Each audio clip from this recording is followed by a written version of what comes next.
Lo que vamos a notar es que en un inicio las enzimas de los peroxisomas se forman a partir del retículo endoplásmico, se ensamblan en el aparato de Golgi y una vez que están listas esas enzimas, vamos a notar que se forma esa vesícula que va a transportar supuestamente esas enzimas, pero que esa vesícula no va a tener ningún tipo de marca proteica, no va a tener clatrina, no va a tener COP1, no va a tener COP2, no va a tener nada.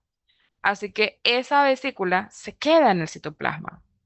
Luego entonces notamos que las enzimas dentro de esa vesícula se activan y allí entonces encontramos que esa vesícula se transforma en un peroxisoma.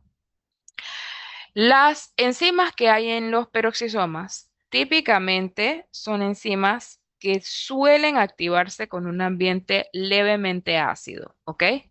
También hay algunas otras que hacen lo contrario, levemente alcalino. Entonces aquí lo de la matriz del peroxisoma no va a ser como el pH, perdón, de la matriz del peroxisoma va a ser relevante solamente dependiendo de lo que se necesita degradar, ¿ok? No es como en el caso de los lisosomas, que el pH siempre tiene que ser ácido, porque las enzimas en los lisosomas, todas son enzimas ácidas, enzimas que se activan con un pH ácido. En los peroxisomas no es así, ¿ok? Sin embargo, sí se necesita alguna forma de pH para poder entonces activar a la enzima. La particularidad con los peroxisomas, es más, voy a escribirlo para que... La particularidad con los peroxisomas es que ellos presentan enzimas que eh, degradan o reducen la toxicidad de la sustancia o de lo que la célula no necesite, la toxicidad de las moléculas, ¿ok? Mediante reacciones de óxido-reducción. ¿Saben cómo son las reacciones de óxido-reducción? ¿Sí o no? ¿Qué pasa en las reacciones de óxido de reducción?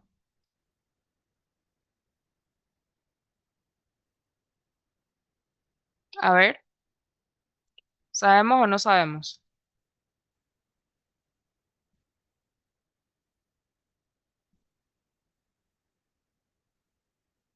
Chicos, yo no voy a pasarme media hora preguntándoles si sabemos o no sabemos.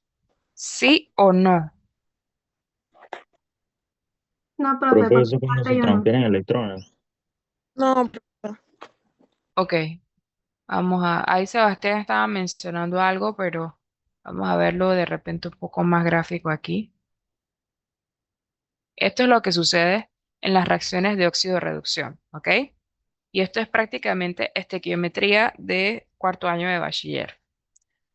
Vamos a notar que en una reacción existen dos reactivos, obviamente, en este caso, ¿ok? Y que en esos reactivos vamos a notar cambios en esos reactivos posterior a la reacción, en donde vamos a ver que tienen que ver con la transmisión de electrones de una molécula donante de electrones a una molécula receptora de electrones, ¿ok? Y en las reacciones de óxido de reducción son prácticamente reacciones de doble o simple sustitución, en donde literalmente, por ejemplo, aquí el electrón estaba, o el átomo, perdón, el electrón estaba en esta molécula, ¿ok? Y después de la reacción, el electrón pasa a la otra molécula. La molécula que eh, recibe electrones se oxida y la molécula que pierde electrones se reduce. ¿Ok? Este es el caso, para ver si hay alguna por aquí, una más clara que me ayude. Déjenme buscar alguna que me ayude mejor. No, está otro bochinche. Bueno, este ejemplo que tenemos aquí, ¿ok? Aquí tenemos un NADH, nicotinamida dinucleótido, se llama así, ¿ok? Y nosotros vemos que esta molécula, vamos a ampliarla, en esta molécula tenemos nitrógeno aquí, un hidrógeno aquí, un nitrógeno con un hidrógeno con doble dotación de hidrógeno, un oxígeno por acá, ¿verdad? Un fósforo por acá, ¿ya? Tenemos varios átomos en esta molécula. En la reacción tenemos esta molécula reaccionando con átomos de hidrógeno, que son protones, ¿ok? Y dos electrones de cualquier otra molécula, vamos a decirlo de esa manera, ¿ok? Una molécula que sea la donante de los electrones. Cuando esta molécula se reduce, es decir, que pierde electrones y gana protones, ¿ok? Pierde electrones y gana protones. Vamos a notar entonces que estos hidrógenos que estaban aquí anteriormente libres se van a unir a la molécula. Y que, por ejemplo, si aquí antes había hidrógeno, un solo hidrógeno en esta parte, ahora que se redujo la molécula, va a tener dos hidrógenos, ¿ok? Entonces, esta molécula ganó protones, ¿ok? Y perdió electrones. En pocas palabras, se redujo, ¿ok? En el sentido contrario, cuando pierde protones y gana electrones, entonces se oxida. Y por eso que ustedes ven aquí que, por ejemplo, en vez de tener dos hidrógenos, tiene solo uno, ¿ok? Y bueno, los electrones se pueden encontrar en el oxígeno, en el nitrógeno, etcétera, etcétera, etcétera. ¿Ok? Esas son las llamadas reacciones de óxido-reducción. Siempre vamos a tener, como por ejemplo en este caso, siempre vamos a tener que en las reacciones de óxido-reducción hay una molécula que es la que está recibiendo los electrones o los protones, y hay una molécula que es la que está donando los electrones o los protones. Siempre va a ser así, ¿ok? Entonces, por ejemplo, vamos a ver en este caso, el gliceraldehído trifosfato, ¿ok? Tiene esta condición y esto es fosfato inorgánico que tiene bastantes electrones, como pueden ver aquí. Aquí el oxígeno está cargado electronegativamente, es decir, que tiene bastantes electrones. Aquí hay un electrón, aquí hay otro electrón, ¿ok? Y cuando se da esta reacción, que en este caso veo que es una reacción de reducción, vamos a verificar si es así de verdad. No, es una reacción de oxidación, ¿ok? Vamos a notar que los electrones que presenta el fosfato inorgánico se van a añadir a el gliceraldehído trifosfato y se van a añadir uniendo esta molécula con esta otra, ¿ok? Y vemos entonces acá que esto es lo que va a pasar. La molécula, que era gliceraldehído trifosfato, ganó los electrones del fosfato inorgánico y se unió además de eso el fosfato inorgánico a su estructura. Y de esa manera, esta molécula, el gliceraldehído trifosfato, se oxidó, ¿ok? Porque ganó electrones y perdió protones. Para ver los protones, ¿dónde los perdió? Arriba, aquí. Este protón o este hidrógeno que estaba aquí, ¿ok? Lo perdió. Esto salió, ¿ok? Y se unió al grupo fosfato, que aquí también perdió, bueno, no es tanto que perdió un electrón, sino que se fue más que nada con esto. Vamos a decirlo de esa manera, ¿ok? Pero este fosfato inorgánico se unió a esta molécula justamente aquí, en este punto que estoy señalando en pantalla. Y este protón que estaba aquí se desprendió y se fue, se perdió ese protón. Y este fosfato inorgánico solamente se añadió la parte que presentaba oxígenos cargados electronegativamente, es decir, oxígeno negativo o bien electrones, ¿ok? De esta manera, cuando se unen, vamos a notar que toda la molécula adquiere esa carga negativa porque se añadieron los electrones que estaban en el fosfato inorgánico y se perdió el protón que estaba en este punto de la molécula y se dio una reacción, en este caso de oxidación.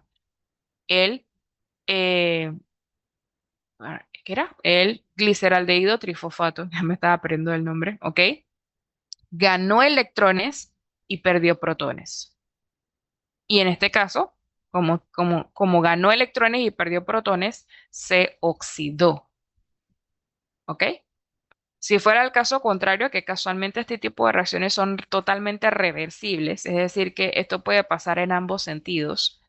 Pasa que, por ejemplo, en este caso, si este bifosfato glicerato, ¿ok? Se encuentra en un entorno en donde tiene una molécula como el NADH que dona protones, ¿ok?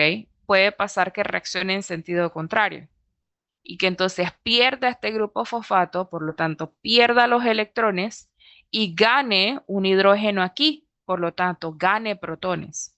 Y vamos a tener entonces esta situación, que la molécula entonces se separa en gliceraldehído trifosfato, que es la molécula que ganó protones y perdió los protones, y el fosfato inorgánico se va por otra parte.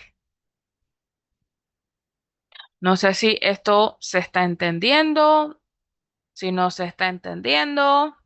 A ver, díganme, ustedes, sí o no. Sí se Profesor, entiende, en profesor. pocas palabras, A ver, en pocas palabras, ¿qué? cuando pierden los protones, se Ujú. oxidarían. Cuando, sí, podría decirse. Cuando Y pierde cuando es electrones y viceversa, gana se reduce. electrones, es que se oxida. Ajá, Y cuando es a la inversa, se reduce. exactamente. ¿Ok? Ok. Esas son las llamadas reacciones de óxido-reducción.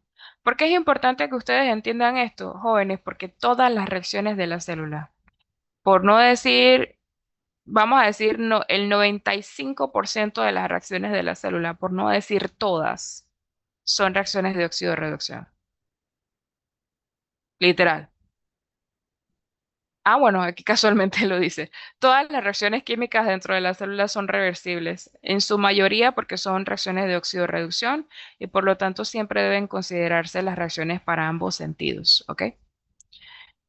Y literal, las vías metabólicas son puras reacciones de óxido-reducción. Por eso ustedes cuando vamos a ver la respiración celular, vamos a ver que la respiración celular tiene esto que vemos aquí. Esto es el esquema de la reacción perdón, de la respiración celular. Y vemos siempre que están las flechitas en ambos sentidos, porque así como podemos agarrar los azúcares y degradarlos en azúcares simples mediante reacciones de óxido-reducción, también podemos formar azúcares a partir de azúcares simples mediante reacciones de óxido-reducción. O sea, siempre es en ambos sentidos. Aquí hay una sola reacción que podemos ver, bueno, una y dos que podemos ver que es una reacción de un solo sentido, que es la transformación del ácido pirúvico a acetilcoenzima A, ¿ok? Y luego, bueno, esta parte de acá que es un poco diferente, pero es que tiene dos opciones. Pero la mayor parte de las reacciones, casi todas las reacciones de la célula son reacciones de oxidorreducción.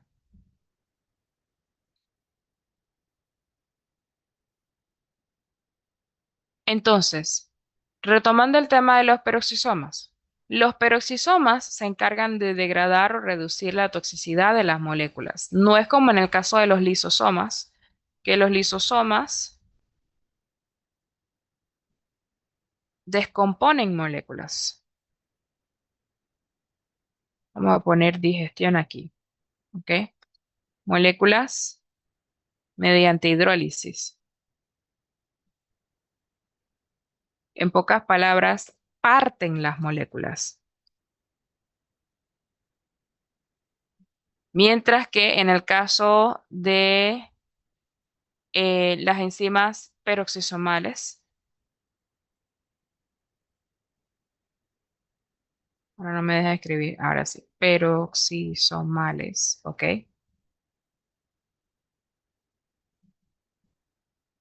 Lisosomales.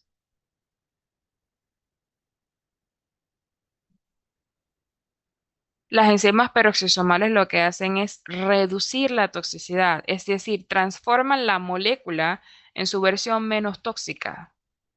Voy a poner aquí, transforman la molécula a su versión menos tóxica.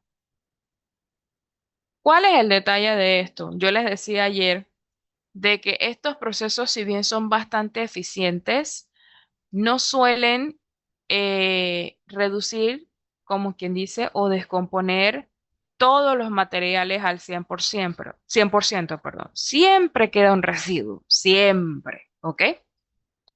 Y ese residuo, por lo menos en el caso de las enzimas peroxisomales, usualmente siempre queda un residuo de esa oxidorreducción que se mantiene como tóxica, ¿ok? Siempre hay alguna molécula que no se reduce o no se oxida al 100%. Y ese tipo de moléculas siguen siendo tóxicos o tóxicas para la célula.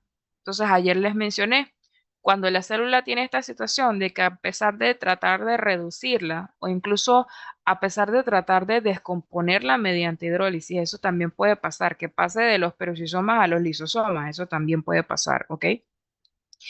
Pero pasa que pues si, por ejemplo, a pesar de eso, la molécula sigue siendo tóxica, ¿ok?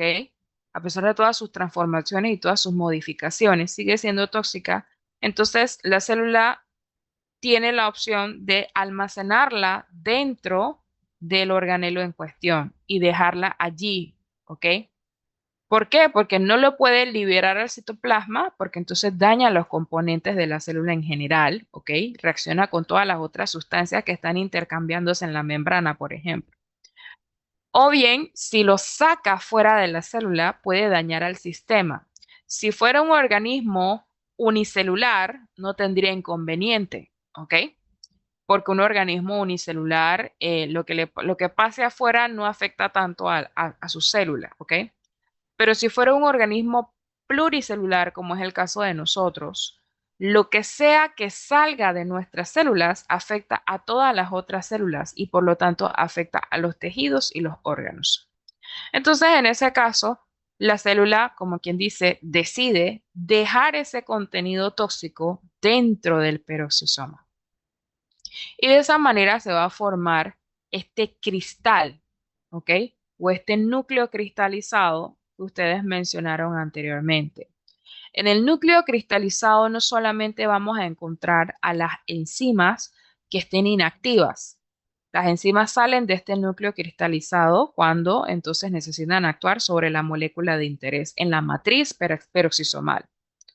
Pero también en este núcleo cristalizado se mantienen aquellas sustancias tóxicas que la célula no logró degradar o transformar a una versión aún menos tóxica, ¿ok? Y se mantienen allí cristalizadas. Por eso es que se habla de núcleo cristalizado, porque literalmente esas moléculas se cristalizan en la matriz peroxisomal, ¿ok? Esto para nosotros, ¿por qué es importante? Porque parte del envejecimiento celular se da por esto. Con el tiempo, esa cantidad de moléculas que no lograron degradarse se van a ir acumulando y se van a ir acumulando y se van a ir acumulando al punto de que este núcleo cristalizado, que en un inicio era algo pequeñito, se vuelve algo mucho más grande, hasta que llega al punto de abarcar prácticamente toda la matriz peroxisomal, cuestión de que impida que el espacio peroxisomal siga funcionando para detoxificar a la célula. ¿Ok? Entonces, en pocas palabras, ¿qué pasa aquí? El peroxisoma deja de funcionar porque tiene mucha acumulación de cristales de urato o cristales de cualquier tipo de sustancias que no se haya reducido, no se haya podido reducir más. ¿Ok? Entonces, el peroxisoma deja de funcionar. ¿Ok? Para nosotros jóvenes, voy a escribirlo aquí, ¿ok? El envejecimiento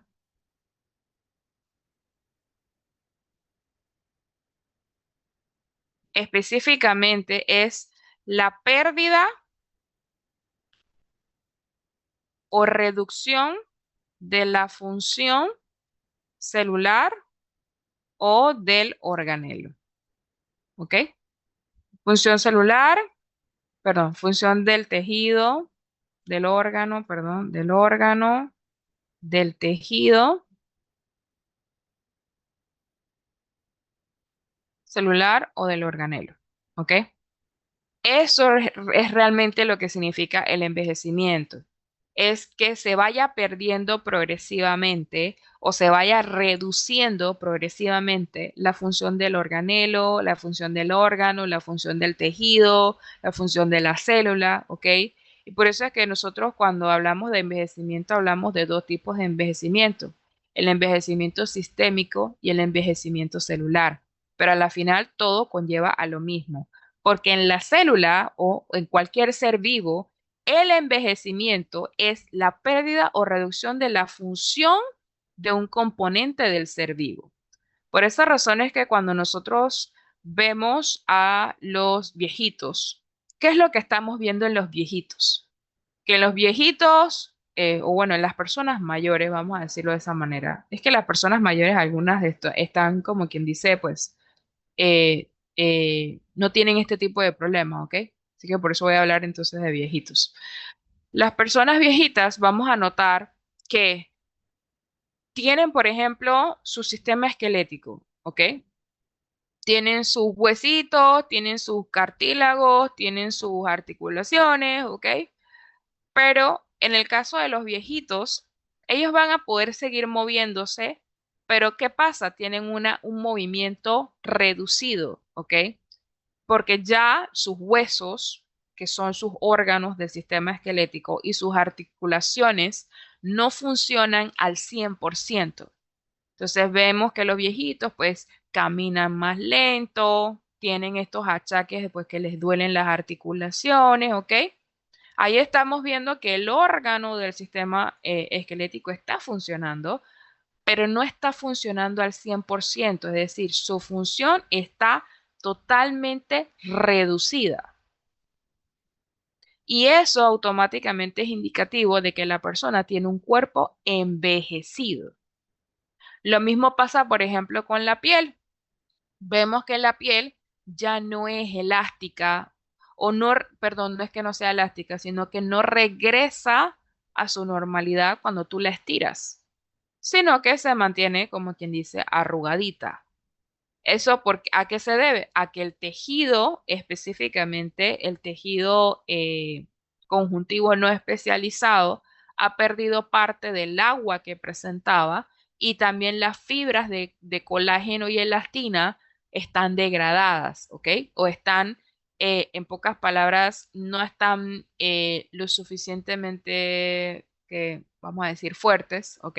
Vamos a decirlo de esa manera para que cuando tú estires la piel del individuo, esa piel se recupere inmediatamente, sino que le toma como un tiempito que se recupere.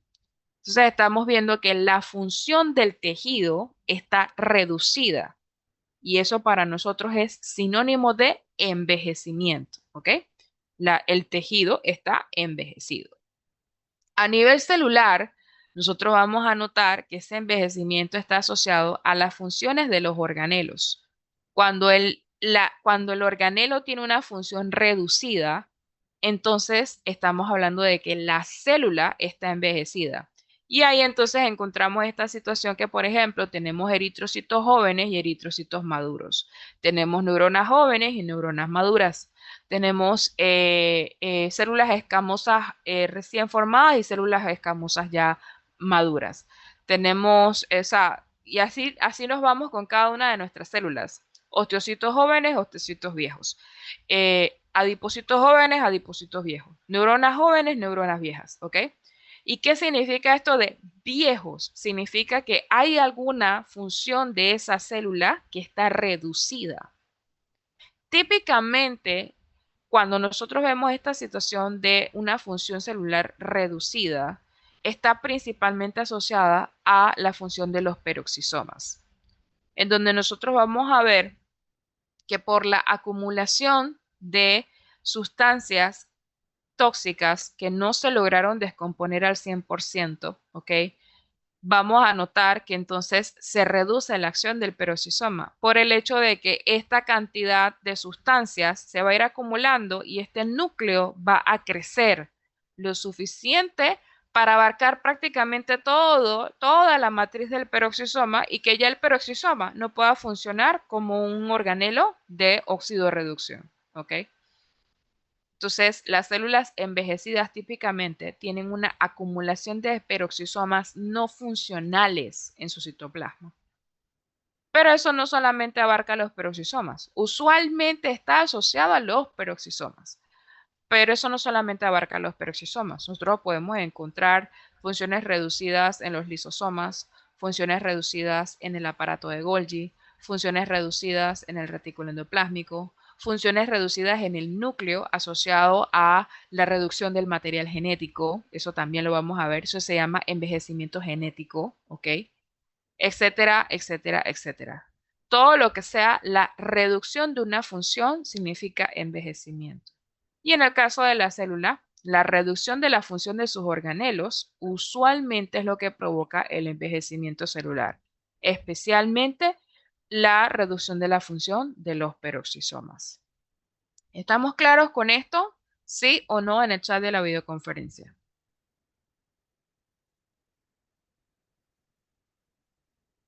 Profa, ¿me puedo Ajá. volver a explicar lo que viene siendo el núcleo cristalino?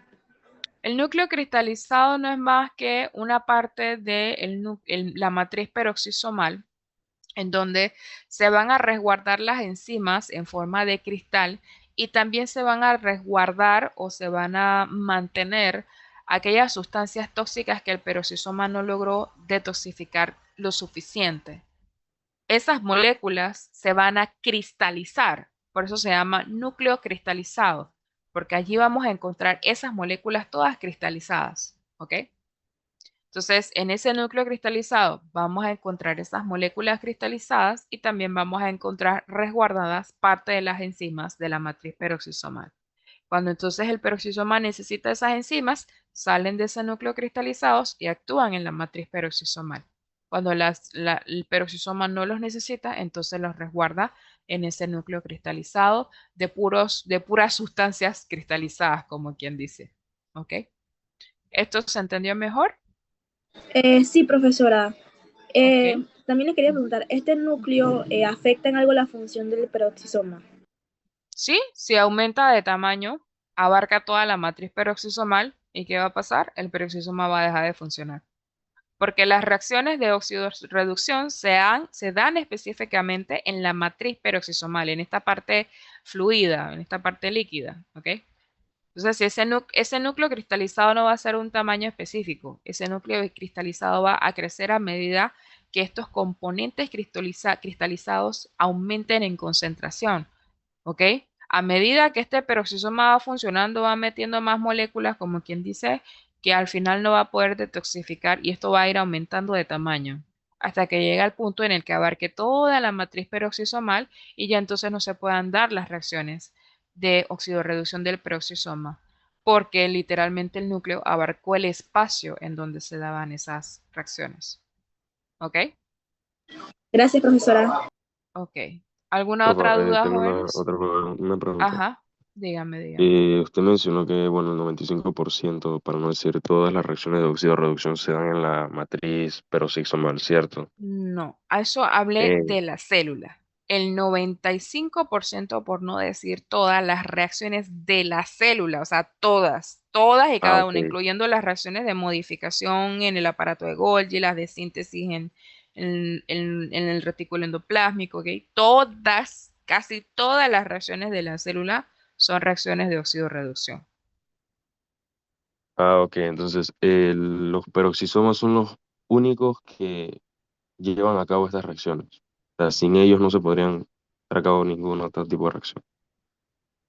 No, no son los únicos. Todas las reacciones de la célula son reacciones de oxidorreducción. Todas las reacciones de la célula, todas y cada una, por no decir, bueno, 95%, por no decir todas. ¿Qué pasa? Que los peroxisomas tienen una función especial. Ellos se encargan de reducir o de oxidar sustancias tóxicas, específicamente sustancias tóxicas para la célula, ¿ok? Pero todas las reacciones de las células son reacciones de oxidorreducción en su mayoría. Nada más que, como quien dice, hay reacciones de oxidorreducción que son para síntesis, hay reacciones de oxidorreducción que son para descomposición, hay reacciones de oxidorreducción que son para doble sustitución o sustitución simple. Pero en el caso de los peroxisomas, ellos utilizan las reacciones de oxidorreducción para reducir la toxicidad de sustancias. Ellos no fabrican, por ejemplo, moléculas, ellos no modifican moléculas para su uso en la célula, no, ellos agarran moléculas que la célula ya no necesita y que son moléculas tóxicas para la célula, que esa es la principal diferencia con la de los lisosomas. En los lisosomas nosotros no vamos a ver sustancias tóxicas, vamos a ver sencillamente sustancias que ya la célula no necesita. Pero en los peroxisomas, las sustancias tóxicas para las células entran en los peroxisomas para reducirse a su forma menos tóxica. Esa es la función del peroxisoma. Reducir o disminuir la toxicidad de aquellas moléculas que para la célula son tóxicas. ¿Y cómo lo hacen? Mediante acciones de oxidorreducción. ¿Esto se entendió mejor? A ver, dígame, compañero. Sí, profesora. También mencionó que cuando se detoxifica, no siempre es al 100%, sino que queda como un residuo. Ujú. Ese residuo se almacena en el núcleo cristalino. Se cristaliza literalmente y forma el núcleo cristalino. ¿Ustedes Ah, han visto cómo se cristalizan los reactivos en el laboratorio? Que tienen un reactivo líquido y que entonces ven que hay como unas piedritas abajo. O como por ejemplo pasa cuando tú colocas agua con sal. Con el tiempo el agua se va a evaporar y van a quedar los cristales de sal. Eso es la cristalización. ¿Ok? Y en el caso de los peroxisomas, esas moléculas se cristalizan de esa manera y forman el núcleo cristalizado. ¿Ok? Profe, estas moléculas, Ujú. ¿cómo se vuelven tóxicas o son por naturaleza tóxicas? Ellas son productos del metabolismo de la célula. O sea, surgen como una especie de desecho, pero es una especie de desecho que tiene una alta toxicidad para la célula. Por ejemplo, el peróxido de hidrógeno. El peróxido de hidrógeno, voy a decirlo de esta manera, es agua oxigenada, ¿ok? Pero el peróxido de hidrógeno tiene una característica. Él es una molécula, es una molécula, perdón, que roba electrones. Ella roba electrones en pocas palabras. Y para la célula, que realmente requiere muchos electrones, por ejemplo, para la respiración celular, ¿ok? ¿Qué va a pasar? Que si esa molécula está libre en el citoplasma, va a robar todos los electrones o va a robar una gran cantidad de cosas, vamos a decirlo de esa manera, en el citoplasma, que hacen que la célula pues pierda nutrientes, pierda moléculas, vías metabólicas se interrumpen, ¿ok? Entonces, ese peróxido resulta entonces algo tóxico para la célula, algo dañino. Así que, ¿qué hace la célula? La célula mete el peróxido de hidrógeno en el peroxisoma y lo que son las peroxidasas y las catalasas agarran ese peróxido y lo transforman en una versión menos tóxica. Específicamente lo transforman en agua y oxígeno gaseoso. ¿Ok? Entonces, a eso se refiere con la toxicidad. Las moléculas tóxicas se originan del metabolismo. Es como hablar nosotros como la respiración celular, la respiración, perdón, la respiración sistémica. Nosotros inhalamos aire para obtener el oxígeno, pero nosotros como consecuencia liberamos dióxido de carbono. Pero resulta que el dióxido de carbono, si se concentra mucho en nuestro cuerpo, se vuelve tóxico, ¿verdad? Entonces, ¿qué hacemos nosotros? Nosotros liberamos el dióxido de carbono al ambiente en el proceso de exhalación. En el caso de la célula, pasa que pues la célula está en un entorno en donde está interactuando con otras células y otros tejidos. Cuestión que esa sustancia tóxica, si sigue siendo tóxica, no se puede liberar al torrente sanguíneo porque afecta a otras células, que es el caso del peróxido de hidrógeno. El peróxido de hidrógeno no puede salir al torrente sanguíneo porque afecta automáticamente la señalización, el anclaje, la adhesión, la actividad enzimática, la actividad de receptores de membrana, ¿ok?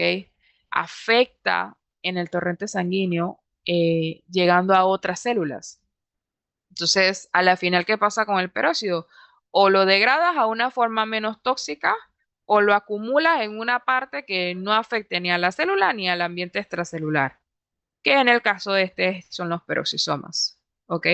No sé si esto se entendía mejor, que las moléculas tóxicas se originan del metabolismo celular, o sea, se originan de forma natural en la célula. Sí, profe, sí entendí. ¿Ok? ¿Ok? Sebastián. Profe, tengo una pregunta y es acerca Ujú. del que los peroxisomas trabajan en conjunto con el metabolismo del cuerpo. Eso es lo que yo entendí, Del o no sé, cuerpo. o sea, del cuerpo, no de la célula, güey. Sí, claro que sí. Todo esto, Al igual, de hecho, al igual que las mitocondrias. sí, todo en la célula, jóvenes, el metabolismo no son más que las reacciones de descomposición y digestión de la célula, perdón, de descomposición y de síntesis de la célula. Estamos hablando de todo el conjunto, o sea, todo. Las reacciones que ayudan a sintetizar moléculas en el retículo. Las reacciones que ayudan a modificar moléculas en el aparato de Golgi, en el intestino, perdón, en el retículo endoplásmico. Eh, las reacciones que ayudan a modificar moléculas en el aparato de Golgi. Las reacciones que ayudan a generar sintetizar ATP en las mitocondrias. Las reacciones que ayudan a mandar la señal de la insulina al núcleo. Las reacciones que ayudan a que el núcleo exprese la información genética. Todas son reacciones de síntesis, descomposición y doble sustitución. Todas y cada una. Y ese conjunto de reacciones es lo que nosotros conocemos como metabolismo. Entonces, cuando hablamos de que, no, que mira, va a metabolizar tal molécula, lo que estamos hablando es que o va a sintetizarla o va a descomponerla. Y todas las reacciones de la célula pues, son el metabolismo. Así que sí, si es si la pregunta es, ¿trabajan en conjunto con? Sí, todas es que trabajan, la célula está metabolizando, esto es parte de su metabolismo. No sé si esto se entendió mejor, Sí, profe. ¿sí? Profesora, Ajá, y por así decirlo, este sistema puede tener fallo. claro, por eso es que se da el envejecimiento, por eso es que se dan las enfermedades. Ah, ok, gracias. Ujú. Hasta el núcleo tiene fallos, ¿ok? Que como vimos anteriormente, por ejemplo, los fallos en el núcleo provocan principalmente cáncer, ¿ok? Principalmente. Pero también provocan reacciones, perdón, reacciones no, enfermedades asociadas a mutaciones, ¿ok? Hay fallos hasta en la forma de expresar el material genético, hasta en eso hay fallos, ¿ok? Si bien la célula es un sistema sumamente eficiente, ¿ok? Y forma estos tejidos y órganos y aparatos y sistemas altamente eficientes. La célula es excelente reciclando, por ejemplo, con los lisosomas. La célula es excelente detoxificando con los peroxisomas. Es excelente, o sea, buenísima. Sin embargo, sus procesos no son 100% eficientes. No, eso no va a pasar. Siempre hay algún fallo, siempre. Por esa razón nosotros generamos todos los días, por ejemplo, células cancerosas. Las células cancerosas son células que presentan daños en el núcleo, ¿ok? Que lo que provocan, en pocas palabras, es que en el núcleo la información genética esté dañada y la célula esté constantemente dividiéndose. O sea, no hay una regulación del ciclo de división celular. Usualmente las células deciden en qué momento dividirse y en qué momentos no. Pero en las células cancerosas, esa activación de la división celular está activa constantemente. Entonces las células cancerosas se dividen y se dividen y se dividen o sea, se dividen de forma desproporcionada hasta formar los tumores. Y eso puede pasar en cualquier tipo de célula, porque las células cancerosas son células que tienen este tipo de daño, ¿ok? Entonces yo puedo tener células cancerosas de, qué sé yo, de glóbulos blancos, células cancerosas que sean glóbulos rojos, células cancerosas que sean neuronas, células cancerosas que sean células de la médula, células cancerosas que sean células del hígado, ¿ok? Y por eso es que nosotros presentamos diferentes tipos de cánceres. Cáncer de hígado, cáncer de ovario, cáncer de colon, cáncer de cáncer y cáncer y cáncer, ¿ok? Porque sencillamente las células cancerosas son células que tienen un daño en el núcleo, ¿ok? Entonces sí, los procesos de las células son muy eficientes, pero sí tienen daños, sí tienen fallas en este caso. ¿Alguna otra pregunta, chicos? ¿Alguna otra Profe, pregunta? Ajá, y dime. evolutivamente hablando, como ya Ujú, usted mencionó acerca de, bueno, mi compañero mencionaron acerca del gen ese que desapareció, no me acuerdo el nombre. Eso ujú. también ocurre con, Es el gen del síndrome de Selweger. Ajá. Ah, ah, no, ese, perdón, ese. es el gen No, no, no, de de que la GB, ureasa, no sé qué. ujú, Ajá, eso. de los peroxisomas. Bueno, Ujú, a lo que me refiero es que si evolutivamente la función de los peroxisomas ha cambiado, ujú, tipo, como todo trabaja en conjunto, como ya usted dijo, para realizar metabolismo y reacciones de redox, ujú, eh, ¿esto a lo largo del tiempo ha cambiado o siempre ha sido la misma? Tipo, a la hora de que, no sé, cuando éramos neandertales, así, todo primitivo, ujú. Cuando comíamos, eran, porque ya no somos. bueno, es verdad, Esa especie ya desapareció. Ujú. cuando comíamos, no sé,